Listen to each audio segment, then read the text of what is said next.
They told me to forgive my best friend for getting my fiancée pregnant.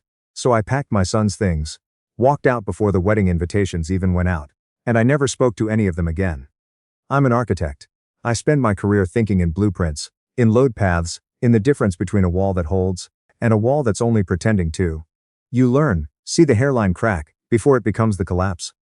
I should have read the signs in my own life. The same way I read them in a building inspection. I didn't, not until the day they handed me a piece of paper and asked me to smile about it. My parents called me on a Tuesday. My mother, Cheryl, used the word important the way she always did when she wanted to control the temperature of a room before I even walked into it. Sunday lunch, she said. Everyone will be there. My fiancé? Brooke had been spending a lot of time at my parents' house that month, helping my mother repaint the sunroom, she said. I didn't think twice about it. Why would I have? We were 6 weeks from our wedding. I had the venue deposit paid, the suits picked out. My son Mason's ring-bearer outfit, hanging in a garment bag in the hall closet. Mason is 4. He's not my biological son. But he's been mine since he was 8 months old. Since his mother left and never looked back, and I never once thought of him as anything other than mine. Brooke came into our lives 2 years ago and loved him like he was hers too. That was supposed to be the whole point. That was supposed to be why this worked. Sunday came. I brought Mason, because my mother specifically asked for him to be there. He ran straight for the toy bin she keeps in the den, the one with the same dump trucks he's had since he was 2. That's the moment I felt the air shift. Before anyone said a word, my best friend since college, Hudson, was already sitting at the table when I walked in. Hudson doesn't show up early to family lunches. Hudson shows up late to everything, and somehow it's never a problem, because Hudson has always been the kind of person other people make room for. I used to think that was just his personality. Looking back, I think it was a habit my whole family had built around him, without ever noticing they'd built it. He wouldn't look at me. My father, Garrison, sat at the head of the table, the same table where I'd done my homework, where I announced I got into architecture school, where I'd told them 6 months ago that Brooke said yes. My mother sat beside him. Brooke sat across from me, hands folded too neatly, like she was bracing for something. Nobody was smiling. Mason's laughter drifted in from the den, narrating some battle between 2 dump trucks, and that sound made the silence at the table feel obscene. Sit down, my father said. I sat. My father slid an envelope across the table. Clinical. A lab letterhead I didn't recognize. I opened it and read the same line 3 times before it became real. Probability of paternity 99.98%. Alleged father Hudson Reyes. Mother Brooke Calloway. Gestational age 9 weeks. My hands didn't shake. That's the part that still surprises me when I think back on it. I just sat there, reading it the way I'd read a structural report, flagging a fault I already suspected was there. We wanted to handle this like a family, my mother said, in that careful, managing voice she uses when she thinks I'm the variable that needs containing. I looked at Brooke. She was crying, but it had the texture of something rehearsed, something she'd practiced in a mirror on the drive over. It just happened, she said. We didn't mean, how long? Does it matter? Hudson said, first words out of his mouth. It mattered. Nobody answered me anyway. My father cleared his throat. Look, this is a mistake, a terrible one. But we're family. Families work through things. I almost laughed. I would have, if Mason hadn't been 20 feet away stacking blocks. You've always been the steady one, my mother said, reaching across the table like she might take my hand. I pulled it back before she could. We need you to be the bigger man here. The bigger man. I looked around that table. At the parents who taught me that actions have consequences. Apparently only when the actions were mine. At the best friend who had spent 2 decades coasting through life on other people's patience. At the woman who'd worn my ring for 8 months and decided somewhere in there that Hudson was worth the risk. Think about the wedding, my father said. Think about Mason. He doesn't need to grow up watching this family tear itself apart. Mason. That word landed somewhere different than they intended. I thought about what he'd learned watching me swallow this, watching me play the bigger man so everyone else could sleep fine that night. Dad, come look, the blue one's winning. Mason called from the den. His voice the only clean thing in that house.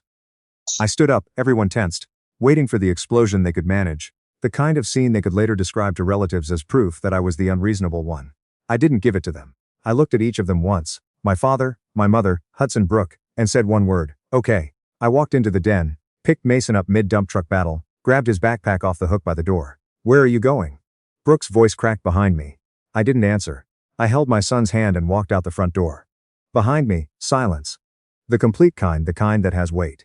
Mason chattered in his car seat about the trucks he hadn't finished racing. I drove home running calculations I didn't ask my brain to run. Load paths, fault lines, the exact moment a structure announces it's about to fail. I'd just found mine. Mason wanted mac and cheese for dinner, so I made mac and cheese. The kind with the dinosaur-shaped noodles he likes. Not the regular ones, because you keep their world steady, while yours falls apart underneath you. Bath time. 2 chapters of his book about a digger truck named Otto.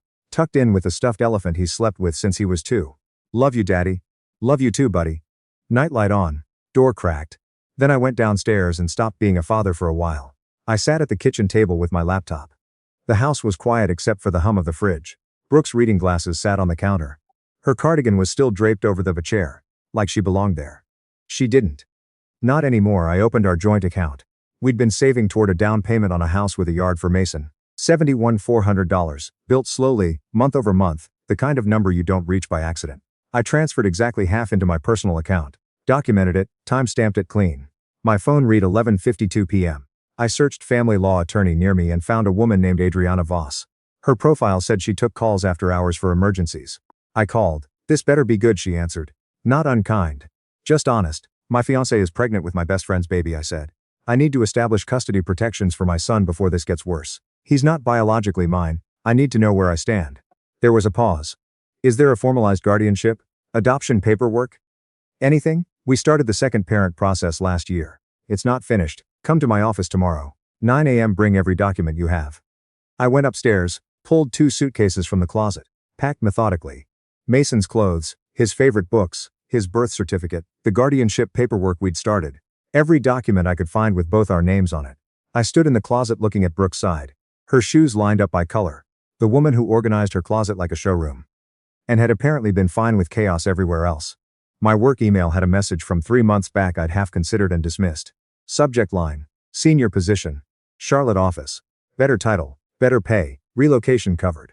I'd turned it down because Brooke didn't want to leave her sister. Didn't want to leave the wedding venue we'd already booked. I drafted a reply. Didn't send it, not yet. Sunday morning I dropped Mason at my college roommate Desmond's place for a playdate. Told him I had work to handle. He didn't push. By noon I was sitting across from Adriana Voss, while she spread documents across her desk. Emergency protective custody for a non-biological child is harder, she said. But with the guardianship paperwork already underway, an unstable household precipitated by infidelity within the family unit, and a documented pattern of you being the consistent caregiver. You have real standing. We file Monday. How fast can the petition move? Filed Monday morning. She's served Tuesday. Monday I was first in the drop-off line at Mason's daycare. Kissed his forehead, told him I'd be back at 3. By 10 a.m. the custody petition was filed. By noon I was in HR. That Charlotte position, I said. Still open? The director checked her screen. But there's a new director-level role just posted. Bigger scope. You interested? When can I start? Give us 2 weeks. 3. I have things to finish here. I walked out with a 38% raise. And 400 miles between my son and the wreckage behind us. Friday, I loaded the truck, not much. Most of the furniture stayed. Part of the eventual settlement. I took what mattered. Mason's bed frame, my desk, the photos of just the 2 of us. I was double-checking the garage when I heard a key turn in the front door. Brooke. She'd been staying at my parents' all week. I'd known she'd come eventually, once they convinced themselves I just needed time to process. To eventually fold the way I apparently always had. Hello, are you home? I walked out from the kitchen. She froze. Her eyes scanned the room for signs of normal and found none. We need to talk, she said. I checked my watch. Mason's playdate ended in an hour. Yeah, we do. I know you're hurt, she started, stepping further in. But we need to figure out how to do this for Mason's sake. That's when she noticed the gaps on the bookshelf, the empty hangers in the hall closet. What did you do? Custody petition was filed Monday. You'll be served tomorrow. I have Mason. The color left her face. You can't. He's not even. He's mine, the paperwork says so. And so does every single day for the last 3 years.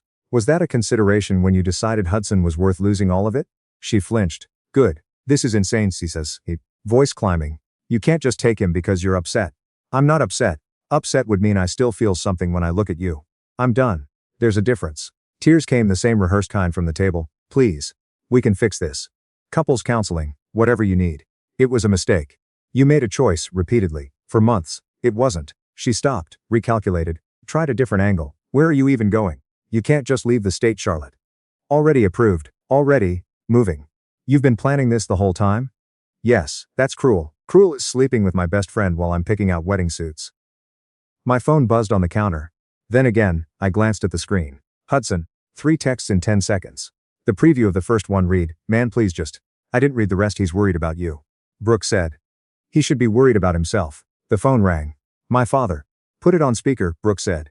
I picked up instead, didn't put it on speaker, just listened to him say my name with that relief in his voice, the relief of a man who thinks his son is finally coming around. Listen, you're being rash. Let's sit down, talk this through properly, like adults. I was the bigger man, I said. I said okay, remember? I'm okay with all of it. I'm okay with never seeing any of you again. I hung up, blocked the number before he could call back. Brooke tried for another 20 minutes. Tears, anger, bargaining, an offer to cut Hudson off completely. An offer to move to Charlotte too if that's what it took. I said no to all of it. When she finally left, the door slammed hard enough to rattle the windows. My phone didn't stop buzzing for 2 hours. I answered none of it. 2 weeks later the moving truck was loaded. Mason sat in the front seat of mine, legs swinging, asking why we were leaving. New adventure, buddy. New house, big backyard. Will Brooke visit? Maybe sometime. He considered that for exactly as long as a 4-year-old considers anything, then asked if he could get a trampoline. I told him absolutely. Crisis averted. I pulled out of the driveway and didn't check the mirror. 6 hours later we crossed into Charlotte. The rental was small but solid, fenced yard, good school zone within a few years. A fresh start with nothing in it that remembered us. I unpacked Mason's elephant first, set it on his new bed, made it feel like something familiar in a room full of boxes. My phone sat on the kitchen counter that night. 19 missed calls. 60-some texts. My mother, my father, Hudson, Brooke. An aunt I hadn't spoken to in years, even Desmond asking if I was okay. I opened settings and went down the list. Brooke blocked. Hudson blocked. My father blocked. My mother blocked. One by one. Methodical final. The notifications stopped. The quiet that followed felt like the first deep breath I'd taken in 2 weeks. The first month was hard but not from grief, from logistics. New job orientation, daycare registration, finding a pediatrician, figuring out a lawnmower, because apparently I was a homeowner in spirit now. Mason cried the second night, said he missed his room, his friends, asked when we were going home. This is home now, buddy. We're going to make it even better than before. I promise. He didn't believe me. He was 4. He'd adapt. Kids usually do, faster than the adults around them. By week 3 he stopped asking about going back. By week 6 he came home from daycare with a drawing of 2 stick figures labeled me and Theo. A kid he'd apparently decided was his new best friend. Work was good. New office, same skill set, no patience left for office politics. My supervisor noticed within a month. You're efficient, she said. Different from the last guy in this role. He needed constant hand-holding. You just deliver. I kept my head down and kept delivering. Adriana called every 2 weeks with updates. Brooke's attorney wants the house outright. Wants summer custody. Wants support payments, she said in October. Counter house sells, we split proceeds. She gets standard supervised visitation if she relocates within 50 miles. No support given the circumstances. File it. She's not going to take that well. Not my concern. The judge sided with us on everything that mattered. Brooke's attorney tried to paint me as vindictive, cutting Mason off from a maternal figure.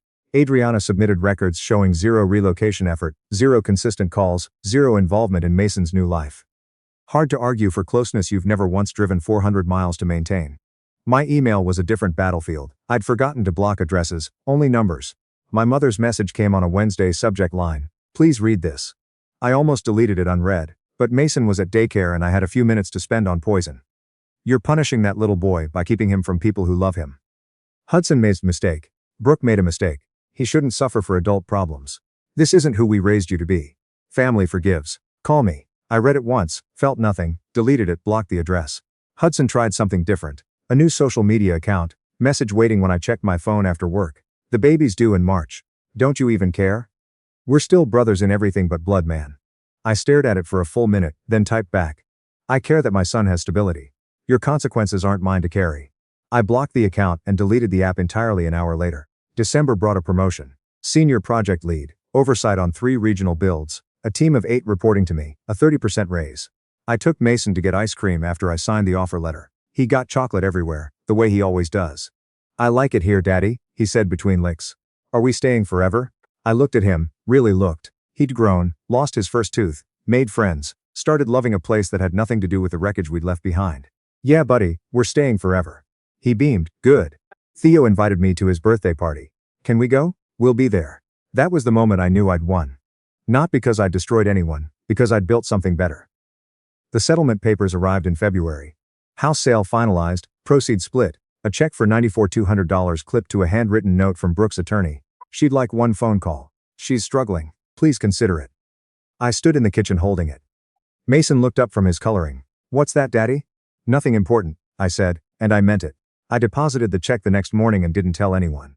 I used part of it for a down payment on the rental, bought it outright by spring. 3 bedrooms, fenced yard, 10 minutes from Mason's new school. First thing I did was install a swing set. Mason handed me bolts like a foreman the whole afternoon, then tested it himself until he was laughing too hard to breathe. His room came next. He picked dinosaur green for the walls. We got more paint on ourselves than the walls did. I built him shelves, filled them with new books, and the old favorites we'd carried from before. The divorce. There was never a wedding to dissolve, only an engagement. But Adriana handled the rest of the legal threads. Closed out that same spring. Supervised visitation if Brooke relocated within 50 miles. She never did. The clause might as well have been written in invisible ink. I changed my number that summer. The new one went to exactly 6 people. Adriana, my supervisor, Mason's school, his pediatrician, Theo's mom, and Desmond. Desmond texted in April. Hudson's baby was born, thought you should know. I was at Mason's t-ball practice when it came through. I typed back, thanks. Not my concern. He responded, fair enough. Family's been asking about you. What do I tell them? Nothing. Please don't give them anything. Understood. You doing okay? Better than okay. And I was. The version of myself he was describing felt like a stranger's old life. I tried dating that spring.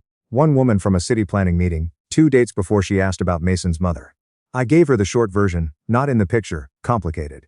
I could see the calculation behind her eyes. Single dad, baggage. No 3rd date, another woman, 4 dates before the same question. I wasn't bothered either time. Mason was the whole project.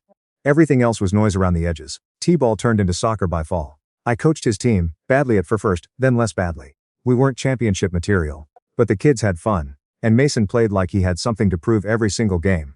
Which I suppose he did, even if he didn't know it yet.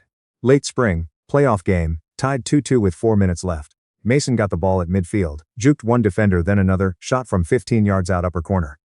Goalie never moved. Final whistle 30 seconds later. He sprinted at me with his arms up, gap-toothed grin splitting his whole face, and I caught him and felt something I hadn't felt since that oak table back home. Pure uncomplicated happiness, no asterisk attached to it. Did you see, Daddy? Did you see? I saw, buddy. That was perfect. My phone buzzed in my pocket. I ignored it.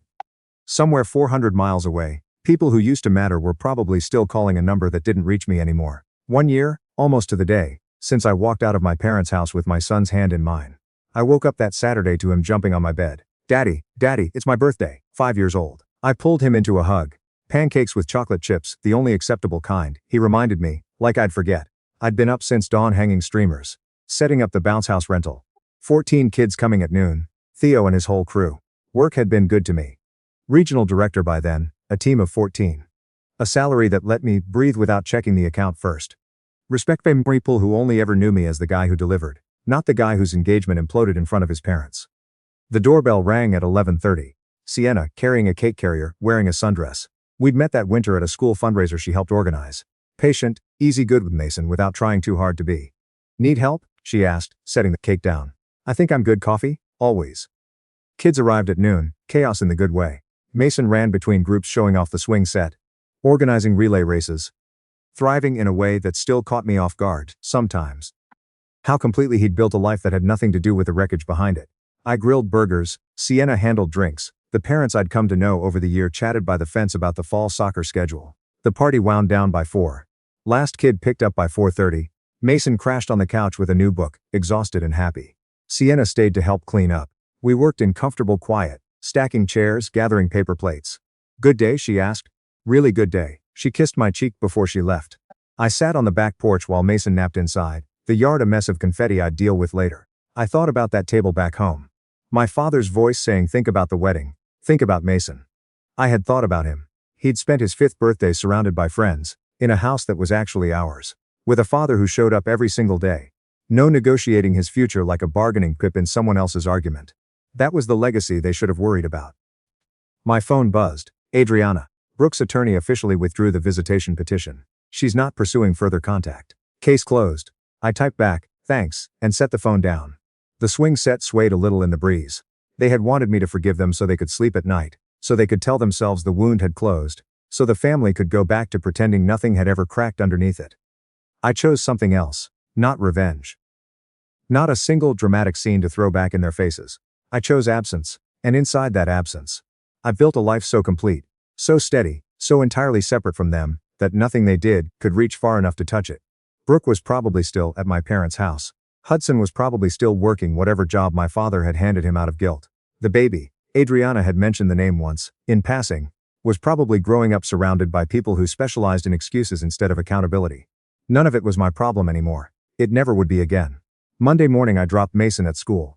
He hugged me at the curb. "Love you, Daddy. Pick me up after?" "Always, buddy." He ran toward the doors, backpack bouncing, stopped once to wave before disappearing inside. I drove to work with the radio on, coffee in the cup holder, phone quiet in my pocket. No ghosts, no what ifs, no looking back. They wanted forgiveness, I wanted peace. Turns out, you don't need anyone's permission to choose yourself. You just have to be willing to walk away, and actually mean it. I never looked back, and I never will.